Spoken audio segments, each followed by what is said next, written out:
Thank you for listening to this podcast from TRE, Talk Radio Europe, your voice in Spain and around the world. For more information, please visit tre.radio.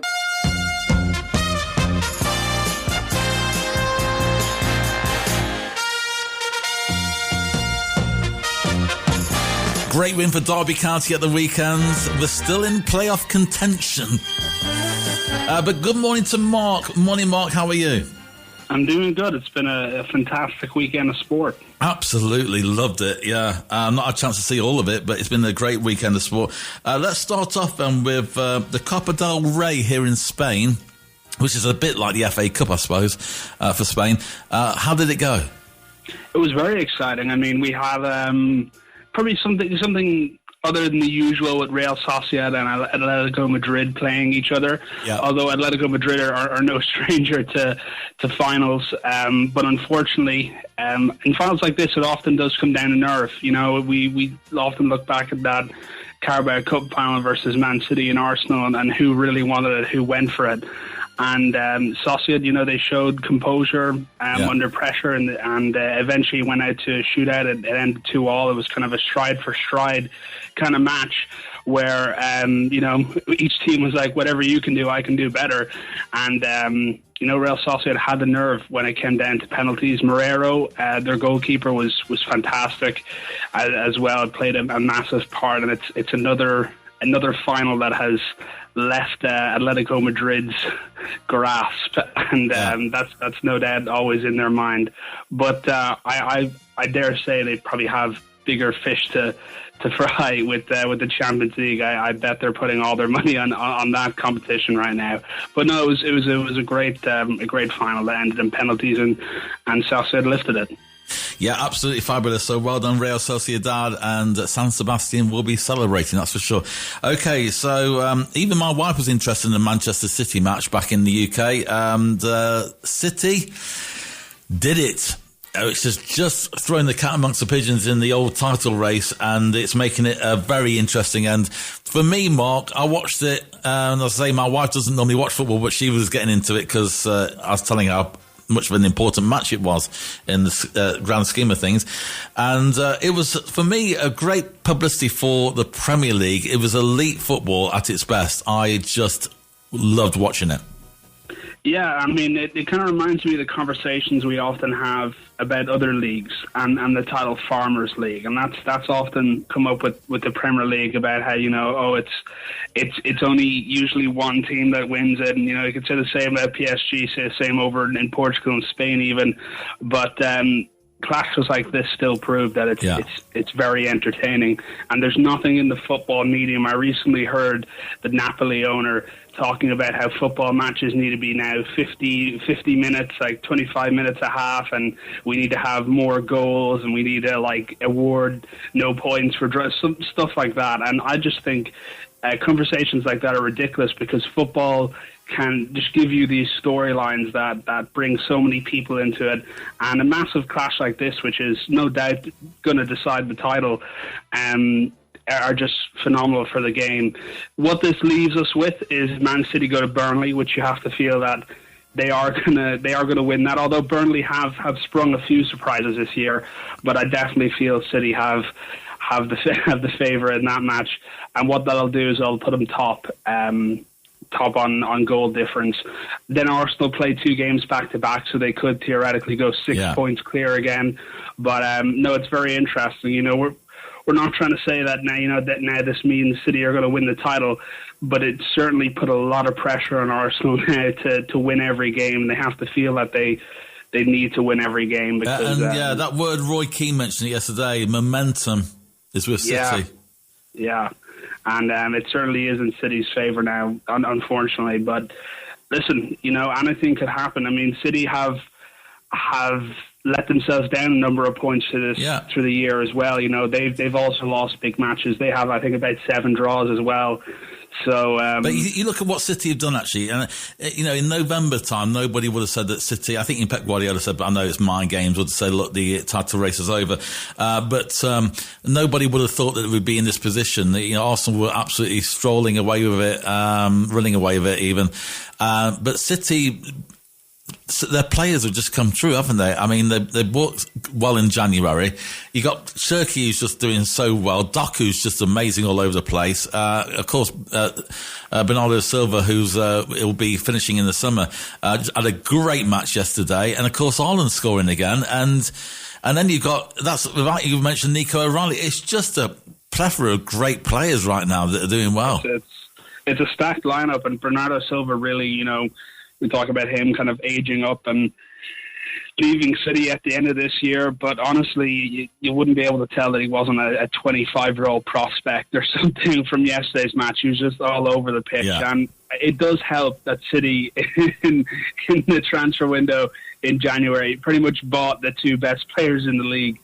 But hey, besides that, it has been pretty impressive that they've been able to muster this back, because as you said, at the start of the year, going into December, it was, Arsenal focused. Most people predicted Arsenal to win the league at the start of the season anyway, but City have built themselves into a really impressive position, and as well, there are a number of interesting battles going on in other points of the Premier League table. Absolutely, We're really treated well this year. The bottom of the table is really interesting. A pretty big match coming up with West Ham and Crystal Palace. Yeah, amazing. Because if West Ham win, you kind of have to think that's I guess one more foot in the grave for Tottenham. Yeah, absolutely. And Tottenham only getting a draw at the weekend, although that point might prove really vital at some point in this whole story. You never know. But Nottingham Forest are getting a 4-1 win over Burnley, so they did really well. As I say, Tottenham Brighton 2-2, so that means Tottenham are still in the bottom three. They were really impressive with their attacking intent, and I mean, I just felt a wave of deja vu when Xavi Simons took off his shirt. I was like, oh no, it's going to be Richarlison's thing all over again, and unfortunately it was. But you just can't discount Brighton. They're in the chase for the Conference League or possibly even the Europa League, so they're not going to lie down and let you win the game. So it was really unfortunate, but it was an entertaining draw at that. Yeah. But it does become all that worse if West Ham do go to Crystal Palace and win, and Nottingham Forest, first Burnley struck first, but definitely they built themselves back into that, and it was a perfect second half for them. Here's a question for you. Will Michael Carrick be Manchester United manager? I think there's more chance of that than Liam Rossiter being Chelsea manager next year. What do you think?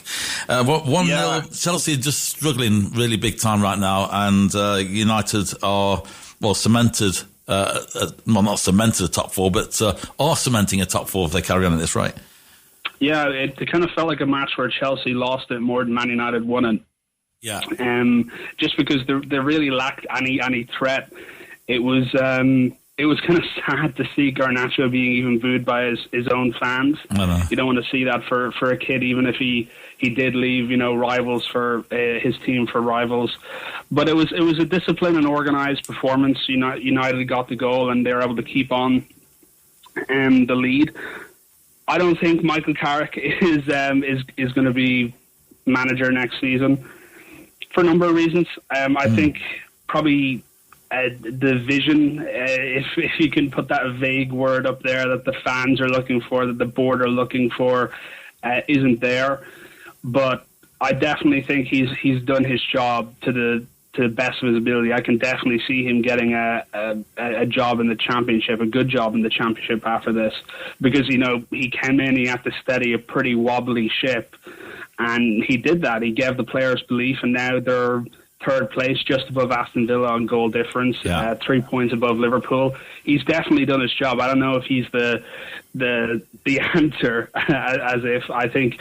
Definitely with the managers that are on the market now, we talked about Alonso, we talked about Glasner. You have to go check those guys out to see if they're interested in coming here, because they're just too good to not give a chance to. Absolutely, yeah, I fully agree.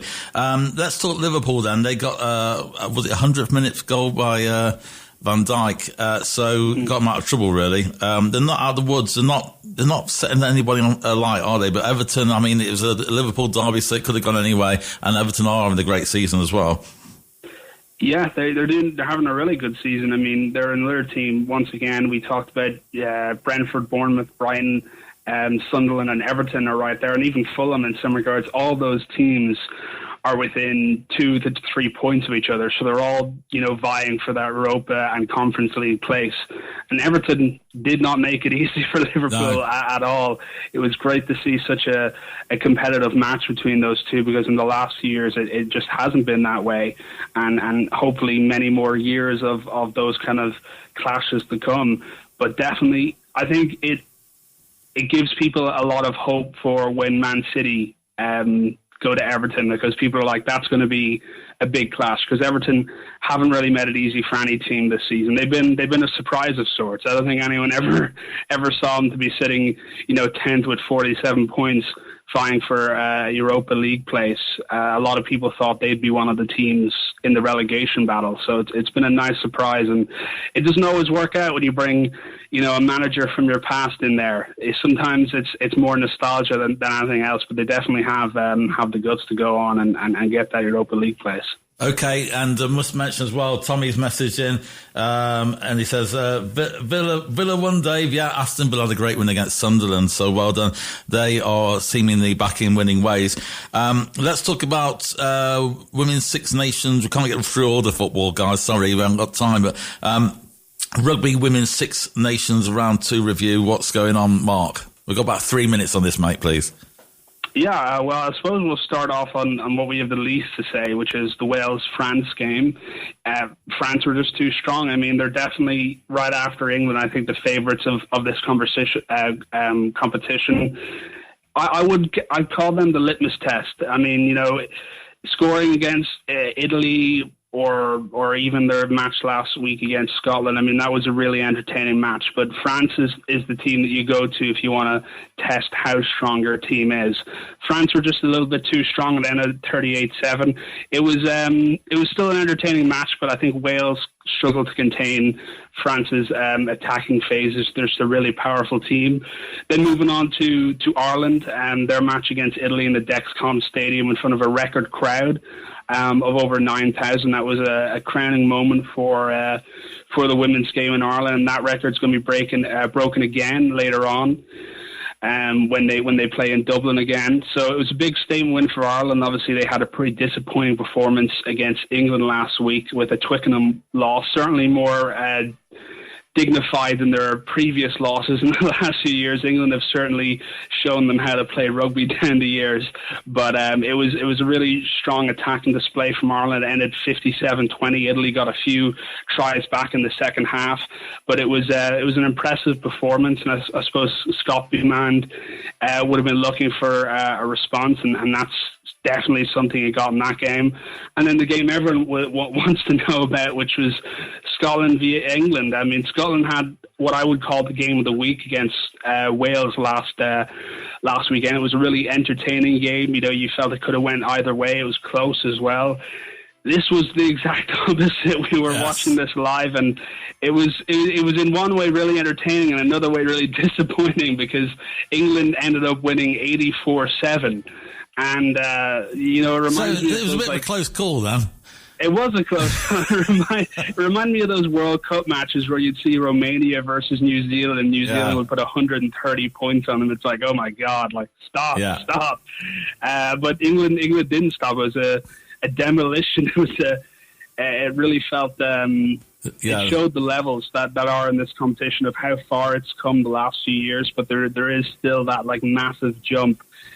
Because the England women's team is just, it's so physically and tactically dominant, and Scotland were really unable to cope with any of that. And they are the team to beat England. This is another Grand Slam is in their hands. At least I'm sure that's the way they feel, because their depth, their physicality, their attacking structure is just on another level, and it's great for the women's game, because I've no doubt a lot of people in England are looking at that, and that's really inspiring for that generation. And I suppose this competition, it has come a long way in the last couple of years. We're now seeing record crowds. Even the Premiership, the Women's Premiership, that's it was averaging 2,000. Now it's closer to 4,000 or 5,000. Yeah.